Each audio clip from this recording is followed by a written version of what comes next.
آن نہیں کرتا۔ میں نے کہا چل کیمرہ آن کر اور لائیو دکھانا۔ اس نے موبائل کو لائیو آن کیا اور ویڈیو بنانے لگا، لیکن میں نہیں جانتی تھی کہ آج کی ویڈیو میں میرا تماشا ساری دنیا دیکھے گی، کیونکہ وہ بیل بہت تیز قدم اٹھاتا ہوا میری کمر کے ساتھ اپنے سینگ لگا چکا تھا۔ مجھے لگا جیسے کوئی میرے پیچھے کھڑا ہے، لیکن جیسے ہی میں نے پلٹ کے دیکھا تو میں اچھل کے رہ گئی۔ سب سے پہلے میرے ہاتھ سے زنجیر چھوٹی۔ جتنا بھاری بھرکم وہ بیل تھا، اگر میں اس کی ٹانگ کے نیچے آ جاتی تو یقیناً انا للہ ہو چکی ہوتی۔ میں نے تو زنجیر چھوڑی اور بھاگنا شروع کر دیا، لیکن مجھے نہیں پتا تھا میرے لال دوپٹے کو دیکھ کے وہ بیل پاگل ہو جائے گا۔ وہ تو میرے پیچھے یوں بھاگ رہا تھا جیسے مجھے جان سے ہی مار ڈالے گا۔ یہ دیکھ کے سب لوگ چھٹنے لگے، جگہ خالی ہو گئی، سب ڈر کے مارے پیچھے ہٹ گئے۔ میں چیخے جا رہی، کوئی بچاؤ کوئی بچاؤ۔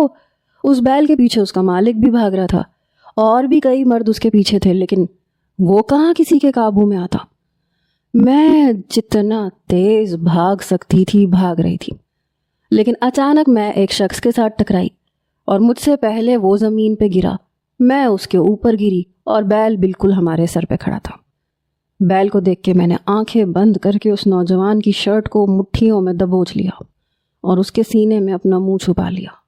وہ جو کوئی بھی تھا میری کمر کو اپنے دونوں ہاتھوں میں لپیٹ چکا تھا، اور اگلے ہی لمحے وہ مجھے اپنے نیچے لے چکا تھا، اور پھر ہم دونوں زمین پہ لوٹ پوٹ ہونے لگے، کبھی وہ میرے نیچے کبھی میں اس کے اوپر۔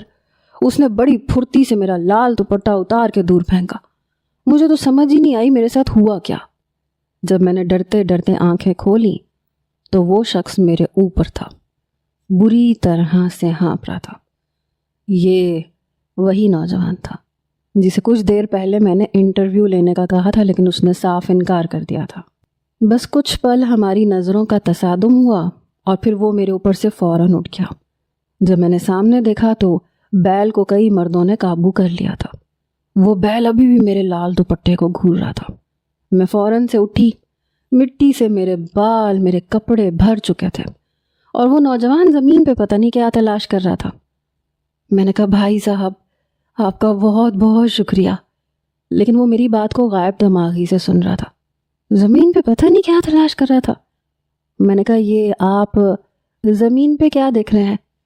کہنے لگا جاؤ یہاں سے، پتہ نہیں میرا نظر کا چشمہ کہاں چلا گیا ہے۔ مجھے یاد ہے جب میں نے اس کا انٹرویو لینا چاہا تھا تو اس نے موٹا نظر کا چشمہ پہن رکھا تھا۔